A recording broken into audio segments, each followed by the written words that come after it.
Kalau bukan karena kebaikan-Mu, kami mati dengan pelanggaran dan dosa kami. Tapi Kau Bapa yang bermurah hati bagi kami.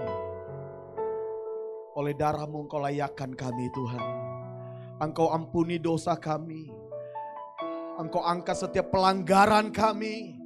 Dan Engkau pakukan semua di kayu salib. Dan Engkau berkata sudah selesai. Sekarang kami dimerdekakan, kami dipulihkan, kami dibebaskan. Untuk dapat menjadi seperti yang Tuhan mau dalam hidup kami. Lanjutkan terus anugerah-Mu Tuhan. Biar di hadirat-Mu pagi ini setiap kami yang sakit kami disembuhkan dalam nama Yesus. Kami yang sedang membawa kelemahan kami mendapat kekuatan baru dalam nama Yesus. Di hadirat-Mu kami menemukan semua jawaban hidup kami. Sebab lebih dari apapun Tuhan, yang kami perlukan adalah pribadi-Mu dalam hidup kami. Terima kasih. Dan kalau sebentar kami akan dengar firman-Mu bicara buat kami Tuhan. Biar firman-Mu ini menjadi terang. Firman-Mu menjadi penuntun buat setiap langkah kami. Supaya ke depan kami berjalan, kami gak berjalan dalam kegelapan. Kami berjalan di terang Tuhan dalam hidup kami. Sehingga kami sampai kepada tujuan yang Tuhan mau. Kami tiba ke tempat yang Tuhan mau. Dan kami mempermuliakan nama-Mu. Terima kasih. Urapi hamba-Mu, urapi kami semua Tuhan. Supaya kemudian firman-Mu dapat kami terima, dapat kami tangkap. Kami dapat mengerti dan kami dapat hidupi dan lakukan setiap hari. Bagi-Mu segala pujian, hormat, kemuliaan. Demi nama Tuhan Yesus Kristus. Saudara yang diberkati dan dikuatkan, katakan sama-sama. Amin. Kita berikan tepuk tangan juga buat tim praise and worship kita, luar biasa. Silakan duduk Bapak Ibu Saudara, shalom. Boleh colek kiri kanannya, melayani Tuhan dengan menyala-nyala. Tadi kan lagunya gitu kan, biarlah rohmu menyala-nyala. Apanya yang menyala? Jangan sampai menyala abangku, bukan ya Bapak Ibu Saudara ya. Yang menyala roh kita untuk kita beri yang terbaik, amin. Shalom, kita juga kehadiran Pak Bas Saudara. Pak Bas itu PUPR ya? Oh bukan. Thank you beribadah bersama kami di sini, Bapak sama Ibu ya. Terima kasih. Coba lihat wajah kiri kanan di belakang saudara, apakah ada kira-kira wajah baru dan berikan dia senyum yang hangat dan katakan you're welcome here karena kita keluarga, amin. Oke, puji Tuhan, kita udah masuk di bulan Juli, kita berikan tepuk tangan dulu saudara. Juli bentar lagi udah persiapan Natal kita ya, nggak berasa. Udah Juli bentar lagi Agustus, kemerdekaan gitu ya. Udah siap-siap lagi berber saudara ya. Kita bernya tuh bisa bersama-sama, bisa berapa lagi tuh saudara ya. Banyaklah berbernya dan biasanya tuh udah Christmas Day. Jadi gak berasa dan kalau kita sampai di semester 2 ini saya percaya semua karena anugerah Tuhan. Katakan amin saudara. Nah itu sebabnya hari ini Bapak Ibu Saudara saya ingin menyampaikan sebuah tema buat kita. Be strong. Coba sama-sama be strong. Coba colek kiri kanannya, jadilah kuat ya atau menjadi kuat saudara ya. Kalau saudara yang lemah bilang karena diri sendiri saya harus jadi kuat, amin. Coba lihat gambarnya saudara, kira-kira kuat. Siapa yang kuat kalau kita jadi orang tersebut saudara? Hah? Wah kayaknya berat banget ya, kayaknya bebannya berat. Wah ini bisa jadi bicara tentang kayaknya pinjol, ini bisa jadi apa saja lah ya. Beban dalam keluarga, beban dalam kehidupan, macam-macam. Tapi lihat orang tersebut bisa memikulnya. Karena dia punya kekuatan, gitu ya. Jadi saya belajar waktu saya merenungkan mempersiapkan firman Tuhan ini, saya berdoa apa yang saya perlu sampaikan kepada umat-Mu ya Tuhan gitu ya. Di tengah-tengah dunia kalau kita ngikutin saudara politik kita juga, semakin lama semakin gak jelas juga. Begitu ya Pak Nata sebagai pengamat politik nih, Pastor Nathanael penatua kita nih ya. Kita kalau lihat saudara dunia kita, politik kita di Indonesia aja lah, kita kalau jangan nggak usah lihat lah di dunia ya. Kita di Indonesia aja, wah ini serang itu, kayaknya yang satu positif, yang satu negatif. Wah kalau kemarin sudah dengar ada yang berpidato bagaimana caranya bangsa kita membayar hutang kita yang ribuan triliun gitu ya. Gimana caranya gitu ya. Kayaknya kalau kita lihat kita bisa jadi pesimis dalam hidup ini. Kita lihat kayaknya ada nggak sih masih, kayaknya ke depan masih lebih baik apa enggak sih. Dan akan ada banyak kalau kita lihat deru perang yang sedang menanti dunia juga hari ini saudara. Bahkan Pak Jokowi selalu sebutkan bahwa perang yang jauh dari kita pun itu berdampak buat kita. Benar nggak? Ya nggak usah jauh-jauh lah ya, mungkin Bapak Ibu Saudara yang punya anak yang mau masukin ke SMA, SMP ya kan. wah ini juga pembatasan daerah tapi ada yang jauh bisa masuk, yang dekat nggak bisa masuk gitu kan. Kita juga beban, wah gimana cara, kita banyak masalah, banyak tantangan yang kita hadapi. Tapi kemudian saya mengerti bahwa begini, kadang-kadang masalah terbesarnya bukan karena kita menghadapi persoalan atau problem yang besar. Kadang-kadang karena begini, kita nggak cukup kuat untuk menanggungnya. Kalau kita punya kekuatan, saya percaya batu sebesar ini pun kalau kita kuat, sebenarnya nggak masalah dengan batunya. Tapi batu yang kecil, kalau kita lagi lapar, kita lagi punya banyak masalah besar, kita bisa tersandung jatuh juga saudara. Gitu, batu kecil. Kayaknya batu besar nggak bisa membuat kita jatuh, tapi batu kecil bisa. Tergantung apakah kita siap atau nggak siap. Itu sebabnya saya tulis kalau saudara baca di handphone saudara, seringkali kita kalah dalam kehidupan atau kalah dalam pergumulan, bukan karena pergumulan atau musuhnya yang terlalu besar. Benar nggak sih Bapak Ibu Saudara? Iya kan? Sebesar apapun kalau kita lagi kuat mah lewat aja. Tapi sekecil apapun kalau kita lagi yang kuat, kita bisa jatuh, kita bisa terpleset, kita bisa hancur. Makanya gini, tetapi kita yang tidak cukup kuat untuk menghadapinya. Itu sebabnya kunci untuk kita bisa menang dalam hidup dan dalam pergumulan adalah apa saudara? Kita perlu menjadi kuat di dalam Tuhan. Bukan cuma sekedar kuat dalam otot saudara. Bersyukur kalau saudara ikut fitness. Saya juga berencana. Saudara dari wajah saudara, kayaknya saya berencana aja saudara gak setuju. Gimana kalau saya melakukannya? Saya juga berencana. Saya baru kemarin ngomong sama istri saya, Yang, hari Sabtu depan saya akan turun dari 84 kepada 80 kilogram gitu ya. Saya sedang detox otak saya juga saudara ya. Supaya katanya harus didetox supaya otak kita dengar, jadi pas nimbang, wah harus 80 gitu ya. Walaupun itu masih baru harapan saudara. Ternyata gini, yang paling penting bukan kuat secara fisik, itu bagus kita lakukan. Kita latihan olahraga, kita coba lakukan yang terbaik buat kita. Tapi yang paling penting adalah dalam kehidupan ini kita perlu kuat di dalam Tuhan. Coba bilang sama-sama, kuat dalam Tuhan.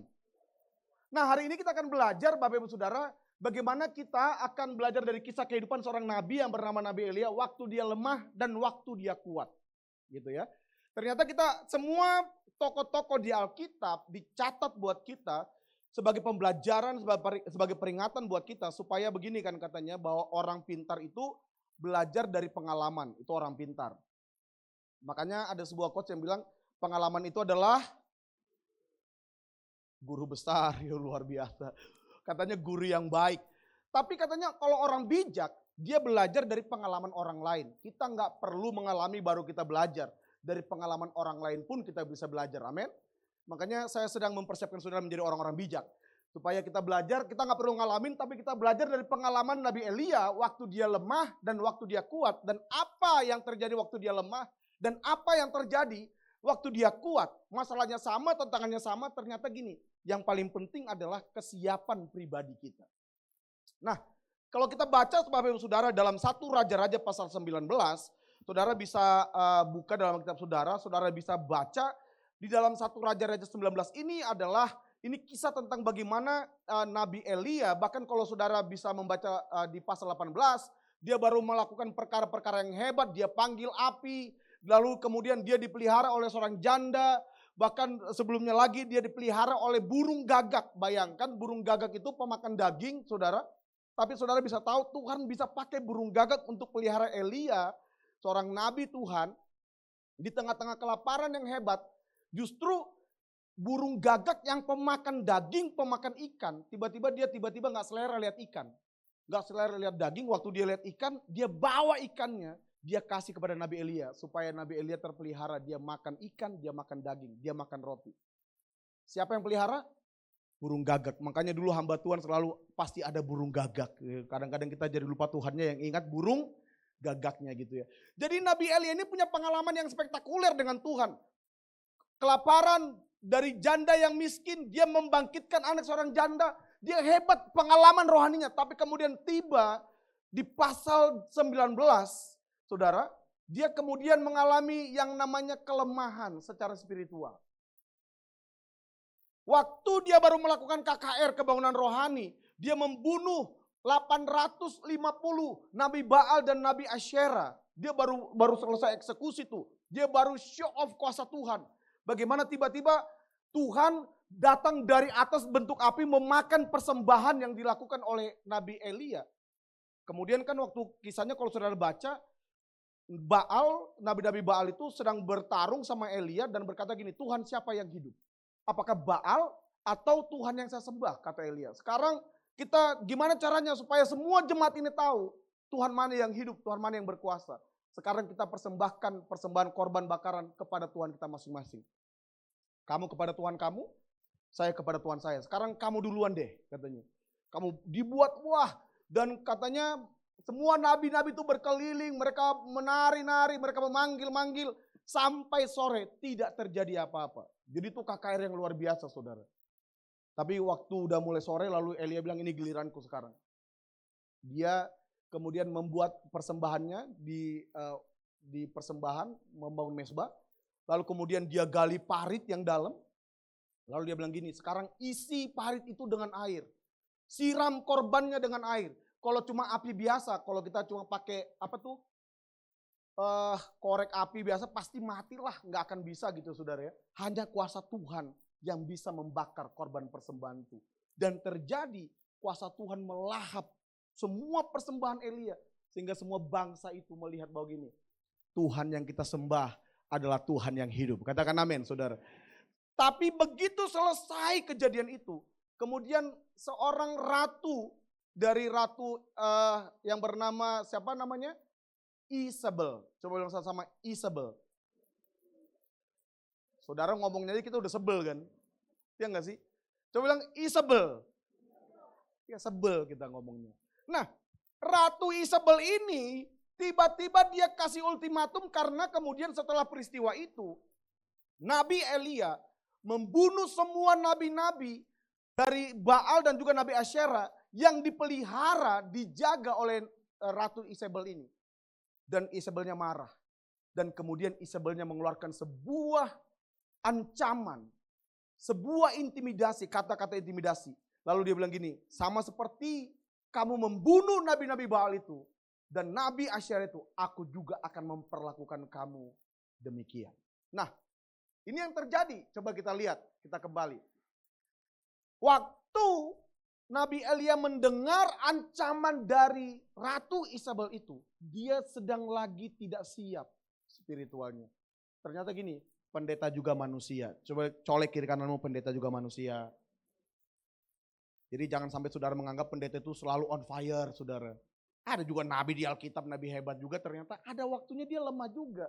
Dan apa yang terjadi waktu si Nabi Elia lagi dalam keadaan lemah, dan ini juga jadi gambaran kita gereja Tuhan. Kita bisa jadi kalau hari Minggu on fire gitu kan. Senin, masih. Selasa, firman udah mulai lupa tuh. Ya kan? Udah mulai lupa, udah mulai diisi oleh anak, suami, istri, pekerjaan, bisnis, usaha ya kan. Belum pelayanan, belum apa lagi saudara. Belum tetangga lagi. Ya kan, belum masalah ini di home lagi segala macam. Kita mulai lupa firman Tuhannya. Kemudian kita jadi lemah. Ternyata Elia juga sama. Nah, apa yang menjadi pelajaran buat kita, apa yang terjadi waktu kita lemah dalam kehidupan, dalam Tuhan atau dalam iman kita, maka ini yang terjadi. Coba kita baca dulu 1 Raja-Raja pasal yang ke-19 ayat 3 dan 4. Kita baca sama-sama 2, 3.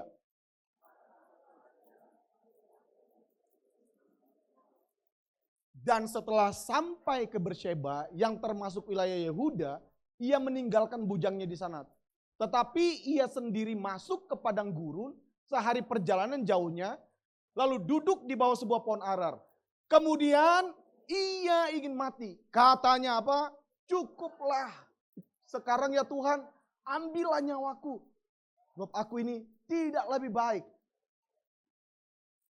Apa yang saudara tangkap dari perkataan Nabi Elia ini saudara? Dia putus asa. Dia hopeless. Kenapa itu bisa terjadi? Karena dia hidup dalam ketakutan. Saya percaya Alkitab berkata, di mana ada ketakutan, iman pasti mati. Benar gak sih? Di mana ada iman, ketakutan akan hilang. Nah, waktu Elia ketakutan, maka yang terjadi dalam kehidupannya adalah dia kehilangan keberanian, dia kehilangan imannya, dia kehilangan pengharapannya dalam Tuhan. Sehingga kemudian dia mulai takut, dia mulai melarikan diri, padahal hanya ancaman dari seorang wanita. Dia baru membunuh berapa orang nabi-nabi Baal dan Asyera, Bapak Ibu Saudara? 850. Dia melihat pemeliharaan Tuhan dalam masa kering. Gimana Tuhan pelihara dia makan. Tapi bayangkan, cuma seorang siapa? Isabel. Saya berharap Bapak-bapak, kita perlu mengalahkan spirit Isabel. Bukan istri kita Bapak-bapak ya, bukan. Tapi kita mengalahkan Isabel ini. Roh yang berusaha untuk mendominasi. Roh yang berusaha untuk membunuh kepemimpinan seorang pria. Dan kalau kita lihat memang suaminya Ahab, kemudian selalu mendengarkan apa yang dilakukan, apa yang dikatakan oleh istrinya. Makanya kalau ada di tempat ini wanita-wanita yang mulai punya spirit Isabel, sebelum saudara disebelin sama suami, anak saudara, tetangga saudara, kita perlu bertobat, amin. Coba lihat bapak-bapak kepada pasangan saudara. Saya percaya itu adalah wajah kenabiahan, saudara ya. Yang akan menolong kita untuk menggenapi kehendak Tuhan, amin.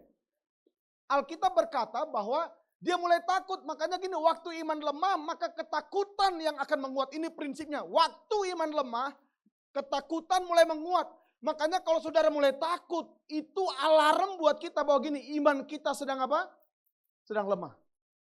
Waktu kita mulai takut karena pergumulan, takut dalam masalah, dalam pekerjaan kita, dalam bisnis kita, kita takut membuat keputusan, takut dalam banyak hal, itu alarm sebenarnya gini, iman kita sedang diserang, kita sedang hidup dalam ketakutan. Ingat, Alkitab berkata gini, Tuhan tidak memberikan kepada kita roh ketakutan. Tapi yang diberikan kepada kita adalah yang membangkitkan kekuatan. Amin saudara. Alkitab berkata kepada kita bahwa kalau kita kuat di dalam Tuhan, semua roh di dalam dunia ini itu roh yang lemah dan miskin. Kalau kita kuat di dalam roh Tuhan. Bukan kalau kita berkata roh yang di dalam kamu apa katanya? Lebih besar daripada roh yang ada di dunia ini. Makanya firman Tuhan selalu berkata kamu harus kuatlah, hendaklah kamu kuat di dalam Tuhan, di dalam kuat kuasanya. Kalau enggak, kita akan hidup dalam ketakutan. Ada yang mulai takut tentang rumah tangganya, ada yang takut tentang usaha bisnisnya, pelayanannya, ada yang takut dalam masa depannya. Berarti itu alarm buat kita gini. Iman saya mulai digoncang nih. Iman itu yang paling dasar. Ingat, iman adalah dasar. Makanya jangan anggap remeh kalau kita mulai khawatir, kita mulai takut. Jangan pernah anggap remeh, saudara. Iblis, dunia sedang menyentuh yang paling dasar dalam hidup kita. Yaitu iman kita. Supaya kemudian kita gini. Kalau iman kita udah mulai lemah, yang terjadi adalah kita akan hidup dalam ketakutan. Dan ketakutan akan membuat kita melarikan diri dari kenyataan. Benar gak sih? Ada banyak orang kemudian lari kepada hal-hal yang lain karena dia coba melarikan diri dari kenyataan yang dia lihat. Karena dia takut untuk menghadapinya. Dia coba lari kepada dunia maya. Dunia siapa lagi? Maya, dunia nova. Semualah saudara ya. Maksudnya kita melarikan diri dari dunia nyata gitu kan. Kita mulai putus asa. Mulai hidupnya komplain. Kalau saudara lihat, Elia mulai komplain kepada Tuhan. Waktu Tuhan tanya, Elia ngapain kamu di sini? Dia jawabnya adalah, aku sudah berusaha segiat-giatnya Tuhan. Tapi gak ada yang memperhatikan. Aku udah coba A, B, umatmu meninggalkan tapi mereka gak dihukum. Cuma tinggal aku sendiri. Komplain. Coba cek, apakah saudara mulai komplain dalam hidup? Kalau kita mulai komplain, itu tanda kita sedang lemah. Tanda bahwa kita nggak siap untuk menghadapi realita kehidupan yang keras ini. Kita berarti sedang coba melarikan diri dari keadaan yang kita alami. Dan kita pikir gini, kalau kita komplain kita akan menjadi lebih baik. Pernahkah saudara menemukan diri saudara semakin bersungut-sungut saudara akan lebih baik? No. Tapi itu tipuan iblis.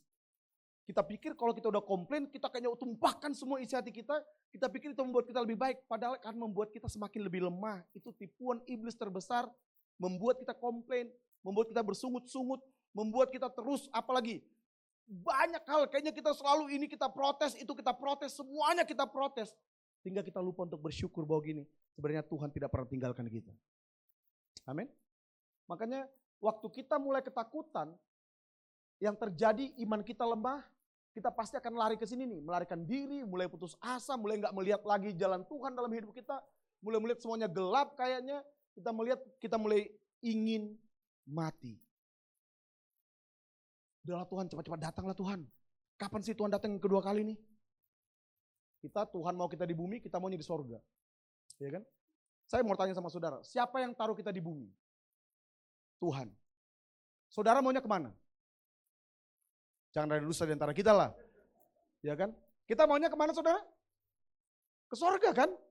Tuhan tempatkan kita di bumi supaya melalui hidup saya dan saudara, bumi ini dikelola menurut kehendak Tuhan. Kan gitu maksud Tuhan kan? Supaya melalui rumah tangga kita, keluarga kita, bisnis usaha kita, kita bisa mengembangkan kerajaan Allah di muka bumi ini. Tapi yang terjadi adalah kita berusaha untuk begitu masalah datang, begitu tantangan datang, intimidasi iblis datang, musuh datang untuk menyerang kita, kita mulai berkata, "Ku mau di sana aja deh Tuhan. Kalau bisa langsung ke sorga aja." Padahal sebenarnya gini, kita mulai putus asa karena kita mulai kehilangan pengharapan, kekuatan iman dalam diri kita. Kalau kita punya kekuatan iman, saya percaya gini, iblis datang pun kita akan tengking dalam nama Tuhan Yesus. Amen saudara. Itu sebabnya hari ini kita coba cek beberapa lagi. Kalau kita mulai kehilangan kekuatan kita dan hidup dalam ketakutan, maka itu akan membuat kita hidup dalam pesimisme. Semuanya. Makanya kalau saudara ketemu sama orang pesimis, semuanya pasti, ini gak mungkin lah, ini mustahil lah, gak bisa lah, segala macam. Kata-katanya itu selalu kata-kata yang pahit, kata-kata yang selalu melemahkan, kata-katanya tidak pernah yang membangun dan yang positif. Kenapa? Karena dia hidup dalam ketakutan. Saya berdoa supaya kita semua tidak hidup dalam ketakutan, amin. Ingat, Tuhan tidak memberikan kepada kita roh ketakutan, tapi yang membangkitkan iman, kekuatan di dalam diri kita. Supaya kemudian kita bisa overcome semua apa yang datang dari dunia ini. Nah yang kedua, coba kita baca. Yang kedua kalau kita lagi lemah, coba kita baca ayatnya di ayat 5 dan 7. 2, 3. Sesudah itu ia berbaring dan tidur di bawah pohon arar itu. Tetapi tiba-tiba seorang malaikat menyentuh dia serta berkata kepadanya, apa saudara? Makanlah terus. Ketika ia melihat sekitarnya, maka pada sebelah kepalanya ada roti bakar dan sebuah kendi berisi air. Lalu ia makan dan minum. Tetapi malaikat Tuhan datang untuk kedua kalinya. Apa katanya? Sebab kalau tidak, perjalananmu nanti terlalu jauh bagi kamu. Siapa yang tahu bahwa hidup kita ini adalah sebuah perjalanan? Amin. Amin saudara. Saudara bisa bedakan mana perjalanan, mana jalan-jalan? Kalau pacaran kita maunya jalan-jalan, benar gak sih? Mungkin Panat juga mungkin pernah ajak Bu Dewi, yuk kita jalan kemana? Gak tahu juga sih. Tapi jalan aja dulu, ya kan? Mau gak kira-kira? Mau. Kemana? Gak apa-apa, yang penting jalan sama kamu. Alah, gombalnya. Itu masih pacaran gitu kan? Ya, Om Deddy ketawa juga, itu pengalaman tuh ya. Itu wah, kalau pacaran kita maunya jalan-jalan saudara. Bahasanya selalu gitu, kemana? Enggak, saya juga enggak tahu kemana. Jalan muter, akhirnya balik ke rumah. Kalau setelah menikah pernah lakukan begitu saudara? Mah, ayo kita jalan, kemana? Enggak tahu. Udahlah kalau enggak tahu di rumah aja lah.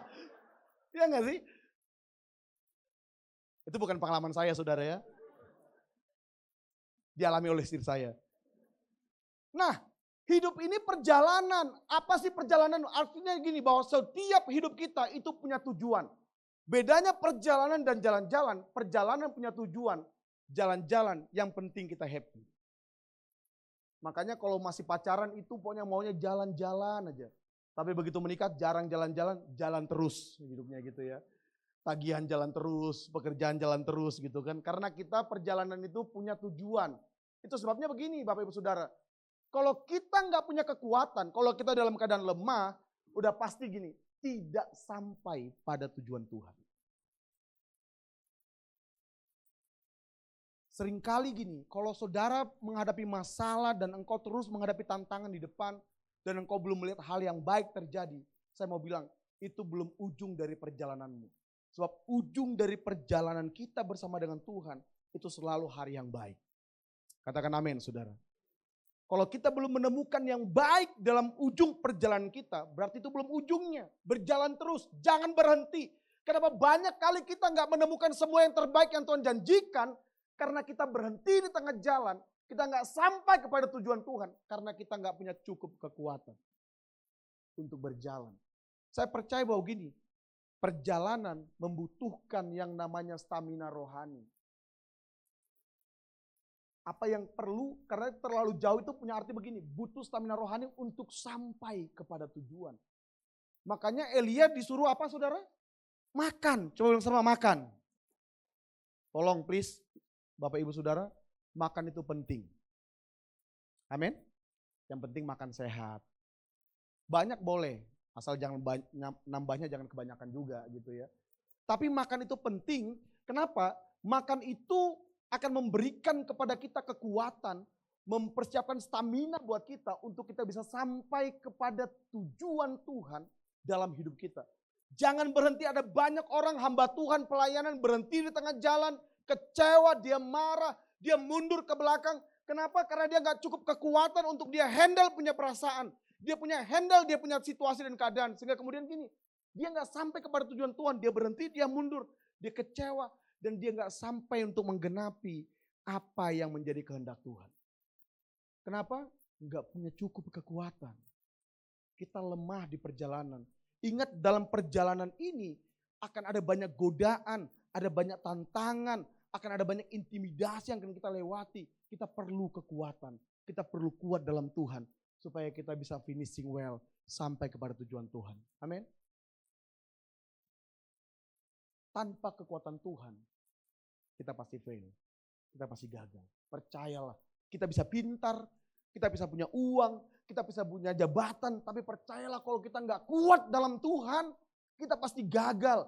Kita bisa punya fasilitas apapun. Percayalah saudara, iblis gampang menggagalkan kita. Karena gini, kekuatan untuk menghadapi dunia ini, kita nggak bisa pakai cara dunia. Makanya kita berkata kami hidup dalam dunia, tapi cara perang kami, cara hidup kami nggak sama dengan dunia. Kami datang dengan pola pikir Allah. Amin saudara. Kita datang dengan senjata Allah. Kita perlu kuat dalam Tuhan. Kenapa kita ada home? Kita ada daily devotion. Dibuat DBR, daily Bible reading setiap hari. Kita ada empower, ada encounter, ada banyak hal yang coba gereja persiapkan. Supaya begini, supaya kita tetap punya kekuatan. Itu jadi makanan rohani buat kita. Poin yang terakhir, karena waktunya udah mau mepet saudara ya. Ini kalau kita nggak punya kekuatan, kalau kita lagi lemah, maka kita pasti akan gagal sampai kepada tujuan Tuhan. Nah, sekarang pertanyaannya gini, bagaimana kita bisa menjadi kuat di dalam Tuhan? Kita akan belajar dari ayat yang ke-7 dan ayat yang ke-8. Coba kita baca bersama-sama 2-3. Tetapi malaikat Tuhan datang untuk kedua kalinya dan menyentuh dia serta berkata, bangunlah, makanlah. Sebab kalau tidak, perjalananmu nanti terlalu jauh bagimu. Terus, maka bangunlah ia, lalu makan dan minum. Dan oleh kekuatan makanan itu, ia berjalan 40 hari, 40 malam lamanya, sampai ke gunung Allah. Yakni, siapa yang saudara makan sehari lalu kemudian sampai 1 bulan kekuatannya. Saudara makan hari ini banyak, tiba-tiba sebulan kemudian saudara nggak makan-makan, saudara bekerja, saudara jalan, lakukan aktivitas, ada saudara. Tapi Alkitab mau beritahu kepada kita sebenarnya ini gambaran dari kehidupan kita.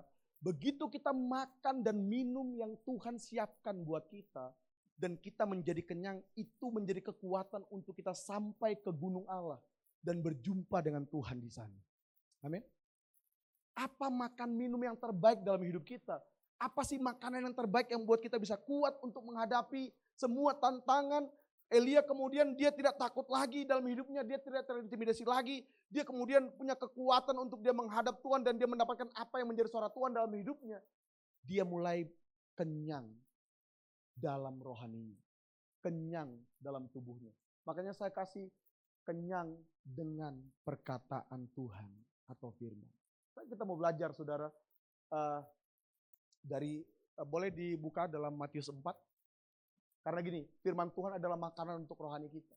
Kita belajar dari pengalaman Tuhan Yesus. Waktu dia dicobai di padang gurun. Boleh kita baca sama-sama 2-3. Dan setelah berpuasa 40 hari dan 40 malam. Akhirnya apa katanya? Laparlah Yesus. Coba bilang sama, laparlah Yesus. Berarti dia lapar. Kalau orang lapar butuhnya apa saudara? Makan. Kalau orang lapar jangan dibawa ke mall. Itu bukan jawaban. Lapar makan. Lalu terus?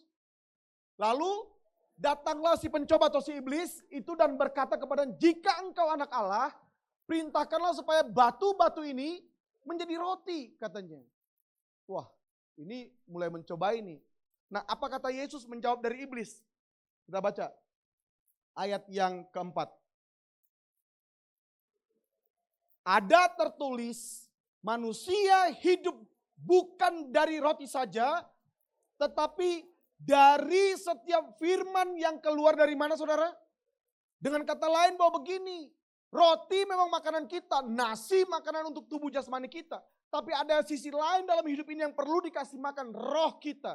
Nah, apa yang membuat roh kita kuat, spiritual kita kuat? Ternyata begini, Yesus mau bilang bahwa manusia nggak hidup hanya dari roti, tapi dari setiap perkataan, dari firman Allah yang kita baca, kita renungkan, kita terima, kita hidupi. Itu adalah makanan rohani yang membuat kita kuat. Katakan amin. Kalau saudara mulai lemah, coba cek sejauh mana hubunganmu dengan firman Tuhan. Kita kembali kepada slide. Makanya Bapak Ibu Saudara, firman Tuhan adalah makanan untuk roh kita. Masih ingat waktu kita belajar step 1, 2, 3? Tuhan, kita belajar di situ adalah bahwa gini, setiap kita, Tuhan mau bicara kepada kita. Setiap kita harus menemukan apa kehendak Tuhan dalam hidup kita. Setiap kita harus menemukan apa yang saya perlu lakukan secara pribadi setelah saya terima firman Tuhan. Karena itu kekuatan kita. Firman Tuhan adalah makanan untuk rohani kita. Yesus pun kuat dan menang melawan iblis. Dengan apa Bapak Ibu Saudara? Dengan firman Tuhan. Kalau Yesus aja yang adalah Tuhan, dia perlu kuat dalam firman Tuhan. Saya percaya gini, sebagai anak-anak Tuhan, kita juga harus kuat dalam firman. Amin. Bukan kuat dalam firman untuk kita mengkritik pendeta, mengkritik pembicara, bukan. Kita perlu kuat dalam firman Tuhan. Supaya gini, waktu Yesus bilang gini, waktu nanti hujan datang, banjir datang, apalagi angin datang, rumah kita tetap kokoh. Kenapa kita kokoh? Karena kita menerima, mendengar firman, dan melakukan firman. Dengan kata lain, waktu kita terus mengunyah firman Tuhan, merenungkan firman, kita membaca firman Tuhan, kita merenungkan firman Tuhan, kita melakukan firman Tuhan, itu membuat hidup kita semakin kuat dari hari ke hari. Enggak ada yang bisa kalahkan kita, enggak ada yang bisa rubuhkan kita. Jangankan cuma kata-kata orang, apa kata orang, mau datang badai beneran pun, kita akan tetap tegak berdiri. Katakan amin. Kenapa? Sebab kita kuat dalam firman Tuhan. Firman Tuhan yang membuat hidup kita kuat. Firman Tuhan akan membuat rumah tangga kita kuat. Kalau rumah tangga kita mulai goyah, usaha kita mulai goyah, semuanya mulai goyah, perkatakan firman Tuhan di sana. Firman Tuhan akan mengerjakan sesuatu yang dahsyat di sana. Karena firman Tuhan adalah kuasa yang menguatkan kita. Ingat, kita lemah, kita jatuh, gampang sakit hati, gampang tergoda dengan yang lain. Itu karena kita gini, kita nggak kuat dalam firman Tuhan. Tapi kalau saya lihat dari wajah Bapak Ibu Saudara, saudara orang-orang yang kuat dalam firman Tuhan. Amin. Coba colek kiri kanannya, kamu kuat dalam firman. Amin saudara. Makanya saya kasih tahu, saya kasih terakhir, sikap Anda terhadap firman adalah apa saudara? Sikap hatimu terhadap pribadi Allah. Sebab firman adalah Allah sendiri. Itu dicatat dalam Yohanes 1 ayat yang 1. Pada mulanya adalah firman, firman itu bersama-sama dengan Allah, dan firman itu adalah Allah. Waktu saudara membaca firman Tuhan, merenungkan firman Tuhan, melakukan firman Tuhan, engkau akan kuat. Makanya enggak cukup dengar firman Tuhan cuma di kebaktian hari Minggu. Saudara ada home, ayo gabung di home. Ada daily devotion, ayo baca, dengar tiap hari, itu menguatkan iman kita. Baca firman Tuhan dalam DBR kita, baca firman Tuhan. Jangan selalu maunya disuapin mulu. Kita perlu terhubung dengan firman Tuhan supaya kita kuat tiap hari. Kita menang tiap hari. Kita melihat kuasa Tuhan tiap hari. Sebab firman Allah adalah kekuatan untuk kita bisa menang. Amin. Mari kita bangkit berdiri bersama-sama. Sondang tim worship untuk maju ke depan. Be strong. Jadilah kuat. Coba cek hidup saudara. Apakah saudara kalah karena pergumulannya terlalu besar atau jangan-jangan karena memang begini? Rohmu yang lemah. Imanmu yang sedang digoyah, sedang diserang oleh iblis. Hari ini ambil komitmen untuk engkau tersambung dengan firman Tuhan. Putuskan untuk terus makan dan minum dari firman Tuhan. Saya percaya kalau engkau kenyang secara rohani, apapun yang dunia tawarkan, engkau bisa berkata tidak. Tapi kalau engkau lapar secara rohanimu, engkau akan gampang tergoda untuk menerima apa yang dunia tawarkan. Alkitab berkata begini, kalau engkau hidup dalam roh, maka engkau enggak hidup dalam daging. Tapi kalau kau hidup dalam daging, engkau juga enggak bisa hidup dalam roh. Yang perlu kita lakukan pagi ini, siang ini untuk ambil sebuah komitmen dan keputusan adalah kita perlu kuat dalam firman Tuhan. Hargai setiap firman Tuhan yang datang. Kadang-kadang firman Tuhan datang untuk menegur kita, mengkritik kita. Kadang-kadang firman Tuhan datang untuk menghibur kita, memberi pengharapan. Apapun bentuknya, terima firman itu sebagai makanan rohani yang menguatkan iman saudara. Mari kita tundukkan kepala kita naikkan sebuah pujian ini. Firman-Mu berkata, Engkau bersamaku Tuhan. Firman-Mu berkata, Kau besertaku. Amin. Maka kuat roh dan jiwaku. Tangan-Mu Tuhan selalu ku nantikan. Yes. Di setiap langkahku. Sekali lagi firman-Mu berkata, Kau beserta denganku Tuhan. Firman-Mu berkata, Kau besertaku. Maka kuat roh dan jiwaku. Tangan-Mu Tuhan selalu ku nantikan. Di setiap langkahku percaya.